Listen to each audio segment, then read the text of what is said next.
Since the last time when you came here, of course by then the workers were already on strike.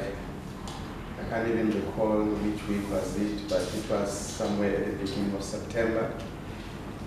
And we have been continuing to meet with Numsa.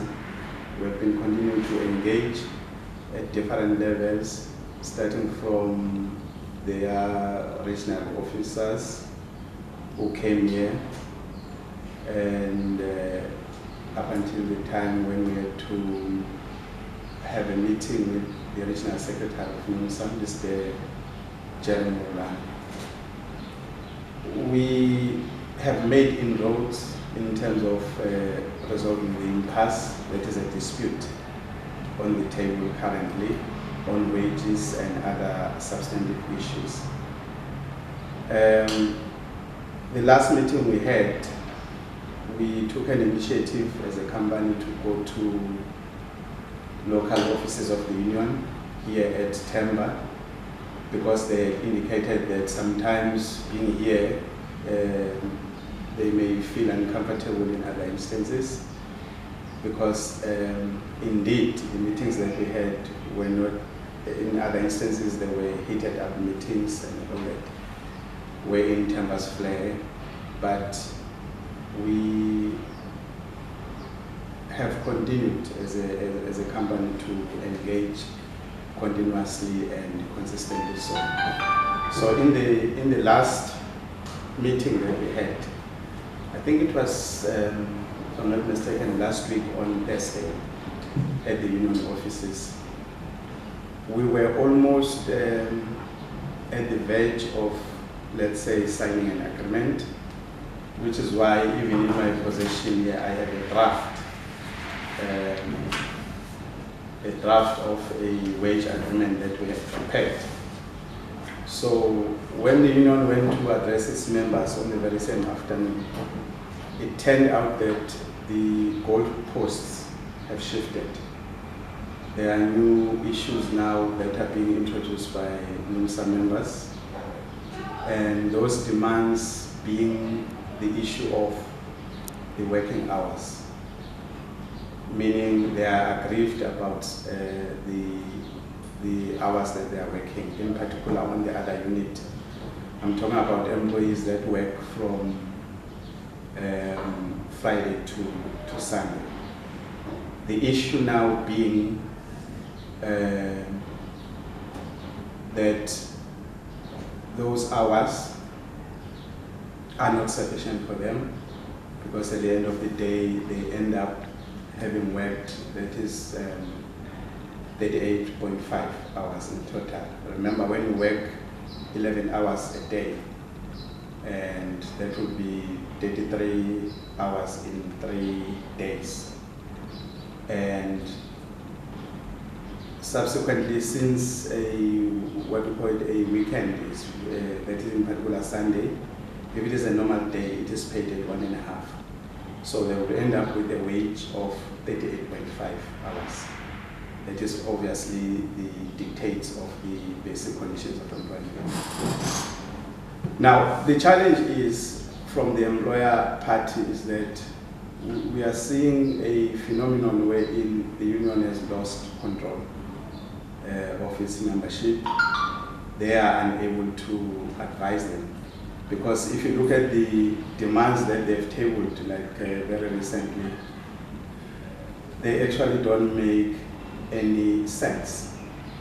But the engagement of Numsa thus far, I know it's easy to blame the other party, but sometimes we need to ventilate these issues so that at least the world can understand the quagmire that we find ourselves in.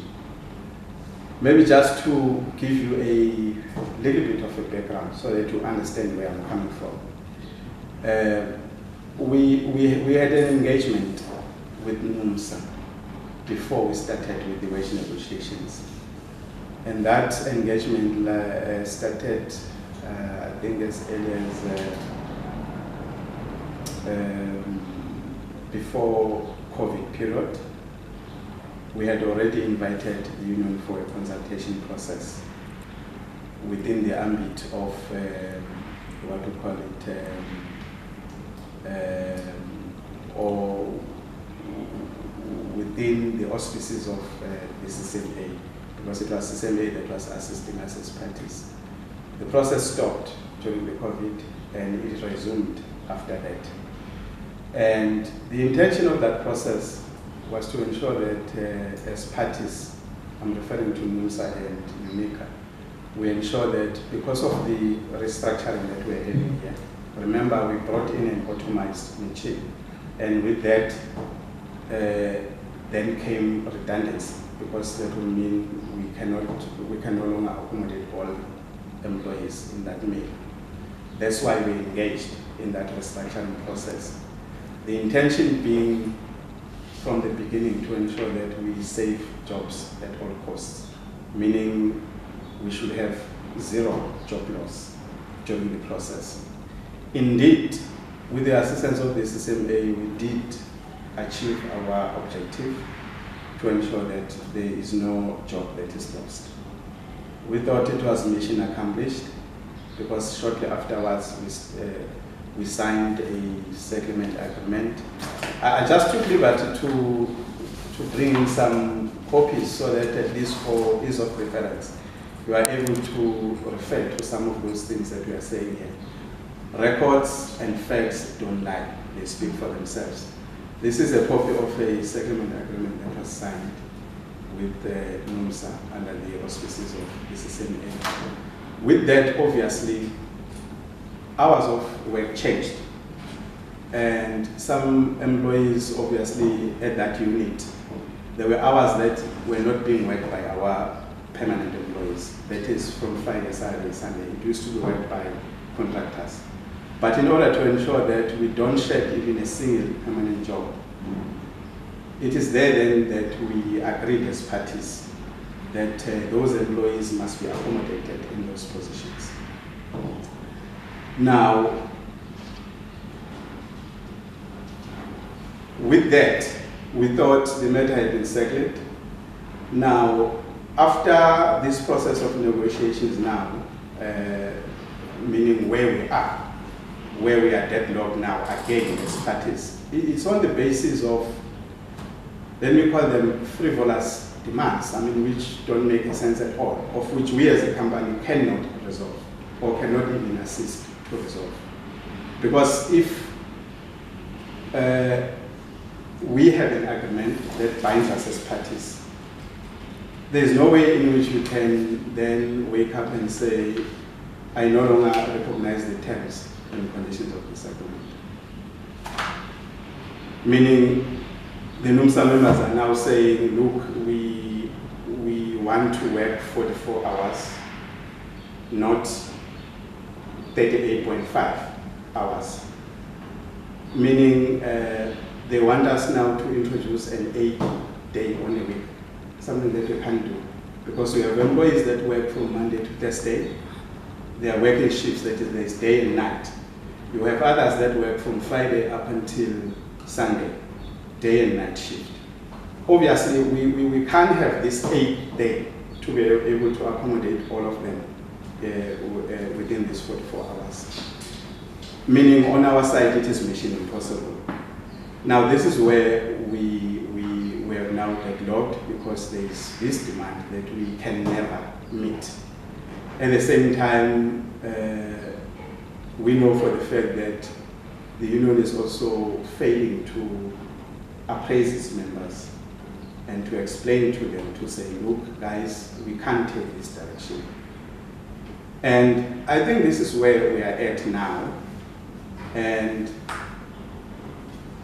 if you don't mind, if I can quickly read an extract which refers to what I've just mentioned now when it comes to the issue of movement of employees, which is referred to as a restructuring process. With that, it was actually agreed. I'm going to try to quickly read through this, because the process that we applied when it comes to the selection criteria, the least serving employees are the ones that were going to be taken to work there at Unit 2 over the weekend.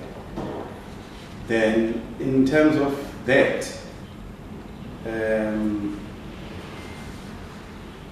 going to read like just a paragraph from 4.4. It says, the parties agree that having applied LIFO, that is last in, first out, and retention of skill, not all skilled employees will be accommodated in Unit 1 operations, and therefore excess skilled employees will be accommodated in Unit 2, which is the other side, on both 44-hour shift, Monday to Thursday, and 38.5-hour shift, that is Friday to Sunday, respectively. This is a signed and sealed agreement. Now, where we are sitting at, if you don't mind, I can share this with you. I know it's an agreement of parties, but You can keep it. yeah, you can keep that copy for your point of reference. Now, the point I'm trying to highlight is Numsa has never engaged in good faith. I believe sincerely, it's my opinion, let me say this, that they are able to control their members totally. Wherein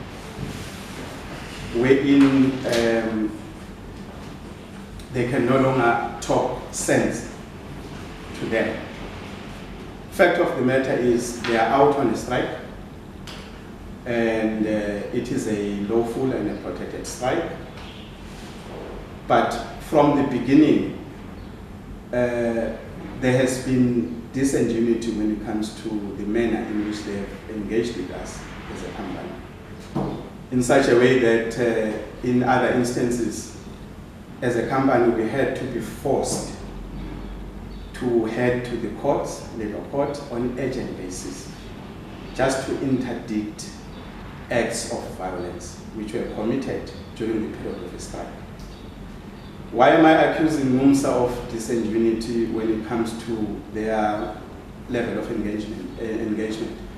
It's because you have a situation where, as a company, we are saying to the court, we want the court on urgent basis to interdict acts of violence that are committed by Numsa members, simply because they are failing to control them completely.